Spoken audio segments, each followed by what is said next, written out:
Hello everyone, स्वागत है आप सभी लोगों का कल्याण इंस्टीट्यूट यूट्यूब चैनल पे। आज हम इस वीडियो के माध्यम से मांग के नियम के कुछ अपवादों को समझेंगे, यानी कि exception to the law of demand को जानने और समझने का प्रयास करेंगे। इस वीडियो के अंतर्गत हम यही समझेंगे कि लॉ ऑफ डिमांड कहाँ कहाँ पे लागू नहीं होता है, ऐसे कौन कौन से अपवाद है जहां पे मांग का नियम लागू नहीं होता है। तो आप इस वीडियो को अंत तक जरूर देखिएगा, और अगर चैनल को अभी तक सब्सक्राइब नहीं किया है तो चैनल को जरूर सब्सक्राइब कर दीजिएगा। तो चलिए समझते हैं कि मांग के नियम के कौन कौन से अपवाद है। मांग के नियम के अपवाद को समझने से पहले हमें मांग का नियम समझना होगा, तब जाकर के हम बेहतर तरीके से समझ पाएंगे कि मांग का नियम कहाँ कहाँ पे लागू नहीं होता है। तो सबसे पहले लॉ ऑफ डिमांड को ही समझ लेते हैं। लॉ ऑफ डिमांड यानी कि मांग का नियम। मांग का नियम क्या कहता है? मांग का नियम ये कहता है कि किसी वस्तु की कीमत कम होने पर उस वस्तु की मांग बढ़ जाती है, और जब किसी वस्तु की कीमत बढ़ती है तो ऐसे में उस वस्तु की मांग कम हो जाती है।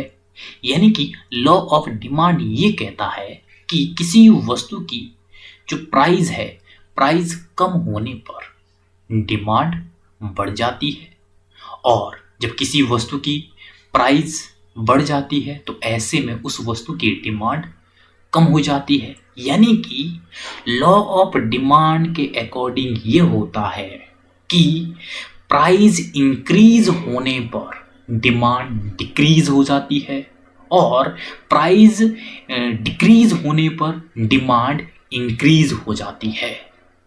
तो यहाँ पे प्राइस और डिमांड ये विपरीत दिशा में काम करते हैं मांग के नियम के अकॉर्डिंग, यानी कि लॉ ऑफ डिमांड के अकॉर्डिंग।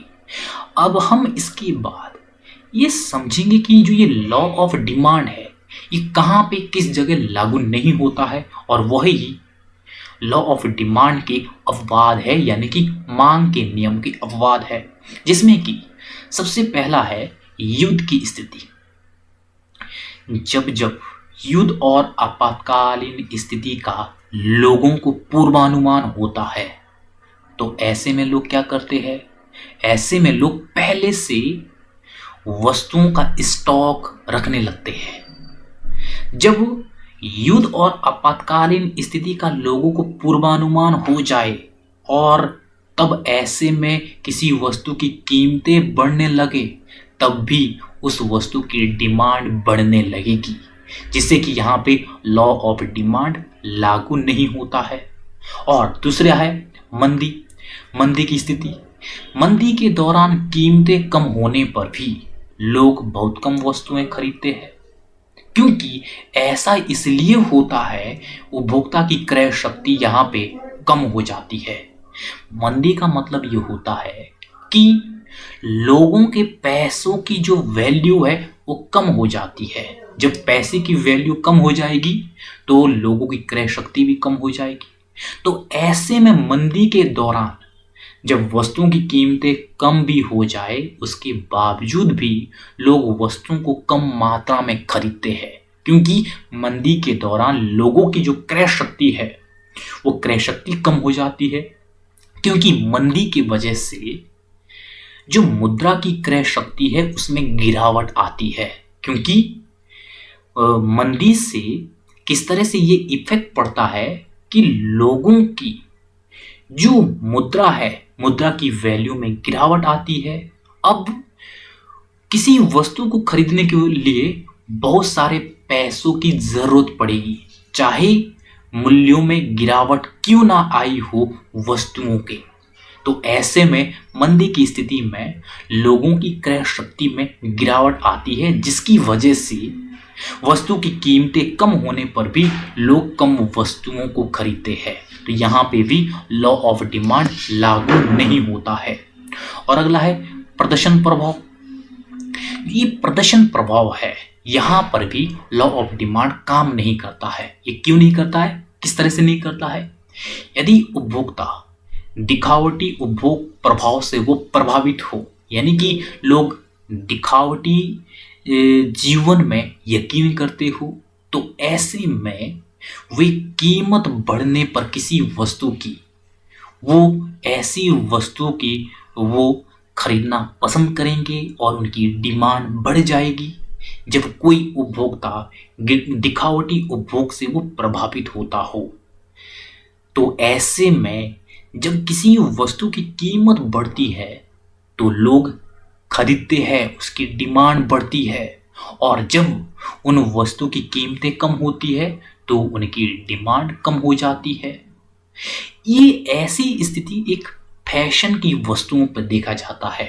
जब लोग दिखावटी से प्रभावित होकर के, दिखावटी जो उपभोग होता है उससे लोग प्रभावित होते हैं, तो ऐसे में लोग महंगी वस्तुओं को खरीदना प्रेफर करते हैं, पसंद करते हैं कि महंगी वस्तुएं खरीदी जाए। तो जब उन वस्तुओं की कीमतें बढ़ेगी तो डिमांड जाहिर सी बात बढ़ जाएगी। जब लोग दिखावटी उपभोग में वो यकीन करते हो, तो ऐसे में जो ये प्रदर्शन प्रभाव है, यहाँ पर भी लॉ ऑफ डिमांड लागू नहीं होता है। और इसी तरह से अज्ञानता प्रभाव, अज्ञानता की स्थिति में भी कई बार लोग भ्रमित होकर के वस्तुओं को खरीदते हैं। तो किस तरह से उपभोक्ता अज्ञानता प्रभाव के कारण वो भ्रांतिजनक पैकिंग, लेवल आदि के चलते लोग ये यकीन कर देते हैं कि ये उच्च गुणवत्ता वाली वस्तु होगी, जबकि ऐसा नहीं होता है। वो पैकिंग भ्रमित करती है, वो पैकिंग भ्रामक होती है, वो बाहर ही उसका जो लेवल होता है वो चमकता दमकता है, जबकि वो उच्च गुणवत्ता युक्त नहीं होती है। तो ऐसे में इसके चलते जब लोग ठगा महसूस करते हैं, तो किस तरह से यहाँ पे ऊंची कीमत पर लोग उन वस्तुओं को खरीदते हैं। और कुछ वस्तुएं ऐसी होती है जो सस्ती होती है, लेकिन उनकी जो पैकिंग है, उनका जो लेवल है, वो उस तरह का आकर्षक नहीं होता है, जिससे कि उन वस्तुओं की डिमांड कम होती है, वो नहीं बिक पाती है। तो यहाँ पर भी अज्ञानता के चलते लोग ऐसी आकर्षक पैकिंग, लेवल उन वस्तुओं को खरीदते हैं, जबकि उनकी कीमत भी अधिक होती है। तो यहाँ पे उन वस्तुओं की डिमांड बढ़ जाती है, और जिनकी पैकिंग और लेवल अच्छा नहीं होता है, तो वो चाहे सस्ती ही क्यों ना हो, तब भी लोग उन वस्तुओं की डिमांड नहीं करते हैं, नहीं खरीदते हैं, जिससे कि उनकी प्राइस कम होने पर भी डिमांड नहीं होती है। तो इस तरह से अज्ञानता प्रभाव भी यहाँ पर भी किस तरह से लॉ ऑफ डिमांड लागू नहीं होता है। और इसी तरह से गिफिन गुड्स यानी कि गिफिन विरोधाभास, जो गिफिन गुड्स है, गिफिन गुड्स पर भी लॉ ऑफ डिमांड लागू नहीं होता है। इसीलिए गिफिन गुड्स को गिफिन विरोधाभास कहा जाता है, क्योंकि यहाँ पे इन वस्तुओं पर लॉ ऑफ डिमांड लागू नहीं होता है। गिफिन गुड्स में क्या होता है?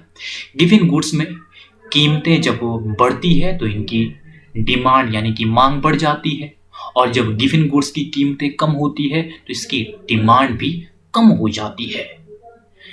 ये जो गिफिन गुड्स है ये इंफीरियर गुड्स होती है, ये जरूरी वस्तुएं होती है, और ऐसा नहीं है कि सभी जरूरी वस्तुएं गिफिन गुड्स होती है। यहाँ पे सिर्फ और सिर्फ जो गिफिन गुड्स है वो इंफीरियर गुड्स होती है, ये जरूरी वस्तुएं होती है, और लोग अधिकांश आय का हिस्सा अपना वो इन वस्तुओं पर ही खर्च करते हैं, क्योंकि ये जरूरी वस्तुएं होती है, जैसे कि गेहूं, चावल, इन वस्तुओं पे लोग खर्च करते हैं। और जब इन गिफिन गुड्स की कीमत में कमी आती है, यानी कि जब कीमत में कमी आई, तो ऐसे में इन गिफिन गुड्स की जो डिमांड है वो डिमांड भी कम हो जाएगी, क्योंकि जब इन वस्तुओं की, गिफिन गुड्स की वस्तुओं की प्राइस में कमी आएगी, तो यहाँ पे क्या होता है, गिफिन गुड्स में अधिकांश आय का हिस्सा लोग यहाँ पे खर्च करते हैं। जब अधिकांश आय का हिस्सा यहाँ पे खर्च करते हैं तो ऐसे में उनकी आय में वृद्धि हो जाएगी और वो महंगी वस्तुओं पे खर्च करेंगे, जिससे कि गिवन गुड्स की डिमांड कम हो जाएगी। तो इस तरह से गिवन गुड्स में लॉ ऑफ डिमांड लागू नहीं होता है। तो इस तरह से आज की इस वीडियो के माध्यम से हमने ये समझा कि किस तरह से लॉ ऑफ डिमांड कहां कहां पे लागू नहीं होता है, मांग के नियम के अपवाद को समझा है। तो मुझे उम्मीद है कि आपके लिए जो ये आज की वीडियो है, ये वीडियो काफी उपयोगी रही होगी और आप सभी लोगों का बहुत बहुत शुक्रिया।